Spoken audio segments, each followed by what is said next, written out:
लब्बैक या रसूल अल्लाह, अल्लाहुम्मा लब्बैक या हबीब अल्लाह, लब्बैक या हबीब अल्लाह। कैदारे शरिया से तहरीक बेदारी का जो तूफान उठा है, तो सिर्फ नमाज बताने के लिए नहीं, मस्जिद बनवाने के लिए नहीं, बल्कि मस्जिदें बचाने के लिए भी। अभी आप हजरत अलहाज हबीबुल्लाह फैजी को सुन रहे थे। चूंकि ये अदारे शरिया की तहरीक बेदारी में खुद शरीक होते और खुद उसके एक हिस्सा है जी। और उसी बीच मद्दाहे खैरुल अनाम शायरी इस्लाम मोहतरम भाई असद इकबाल की भी तशरीफ आवरी हो गई। बेशक। मैं सबसे पहले बालूगंज के एक एक नौजवान, एक एक बुजुर्ग को और उर्स कमेटी के एक एक नौजवानों को मुबारकबाद दूं कि आपने एक अल्लाह वाले के उर्स के मौके से कव्वाली का मामला दफन करके मेरे मुस्तफा की नात की शुरुआत की। सुभान अल्लाह, सुभान अल्लाह। तवज्जो चाहो, वाह वाह, तवज्जो चाहो जी हुजूर। जलसे रोज सुने हो, आज बलियाबी की थोड़ी तकरीर सुन लो। पहले तुम्हें नाज़िम इजलास से कहूंगा कि बलियाबी अहले सुन्नत का खादिम है, अल्लाह के वास्ते लफ्ज़ सरकार का इस्तेमाल हर जगह न किया जाए। जी जी।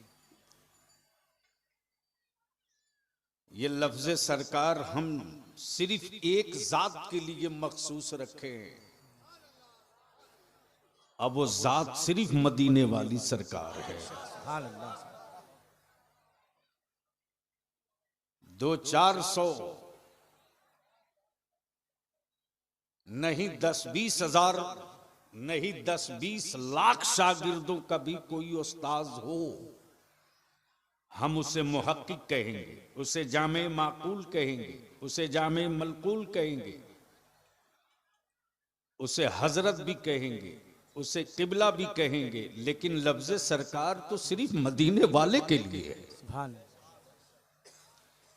इसलिए मुझ जैसे लोगों के लिए अल्लाह के वास्ते रहम कर दीजिएगा। मैं मुबारकबाद दूं हजरते मौलाना हाफिज अब्दुल मन्नान साहब को और उर्स कमेटी के एक एक नौजवान को। मैं ज्यादा वक्त नहीं लूंगा, चूंकि आप सुन चुके हैं और सोशल मीडिया के जरिए देख चुके हैं। कैदारे शरिया से तहरीक बेदारी का जो तूफान उठा है, तो सिर्फ नमाज बताने के लिए नहीं, मस्जिद बनवाने के लिए नहीं, बल्कि मस्जिदें बचाने के लिए भी। बेशक। तवज्जो चाहूं स्टेज वालों की, अगर समझ में बात आवे तो बोलेंगे, और आपके भी समझ में आवे तो आप जरूर बोलेंगे, और अगर खोपड़ी शरीफ में बात पूरी उतर जाए तो हर गांव के नौजवानों टीम बनाकर कल 10 बजे दिन में तंजीमुल मुस्लिमीन में तहरीक के मीटिंग में आना। कल पंचायत की पहली बैठक होगी और कल ही तारीख तय कर लिया जाएगा कि सीमांचल में जहेज के खिलाफ हुल्ला बोल कब से होगा।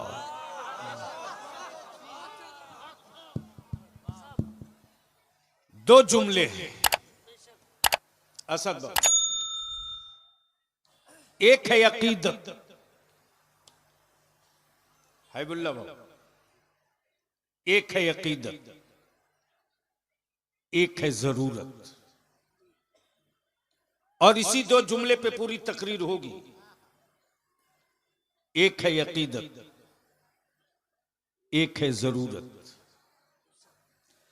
अकीदत वही होती है जहां अकीदा होता है। अकीदत वही होती है बेशक जहां अकीदा होता है।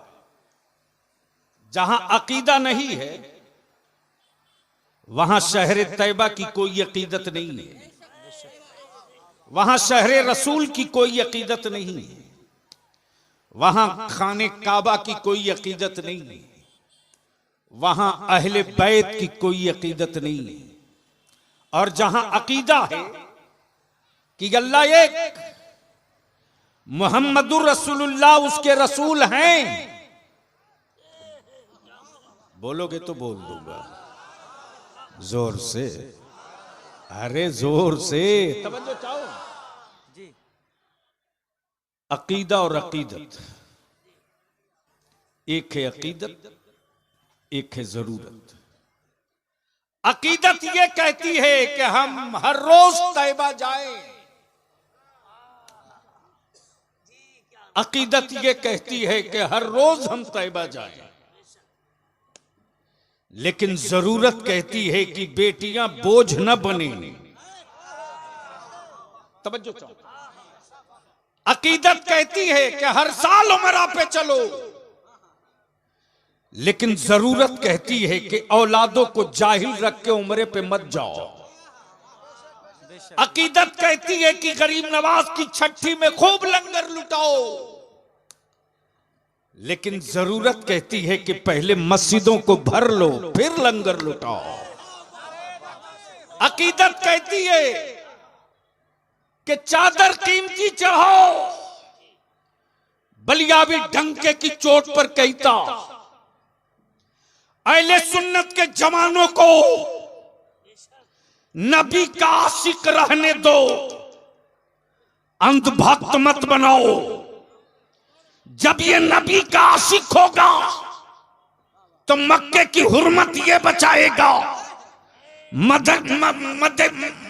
मदीने की अजमत ये बचाएगा।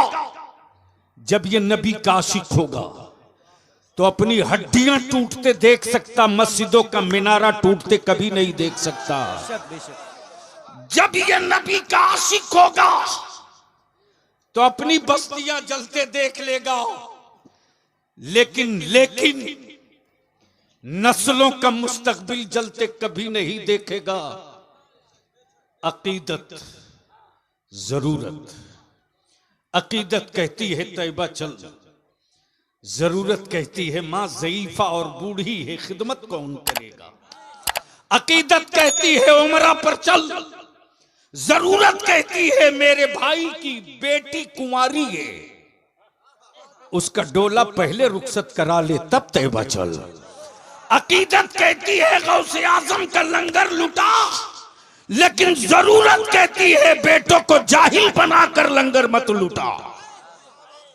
इसी अकीदत और जरूरत में जो इस वक्त सबसे बड़ी जरूरत है, जहन को थोड़ी सी करीब करना। मैं आपसे पूछ लूं बिल्कुल आपकी जबान में,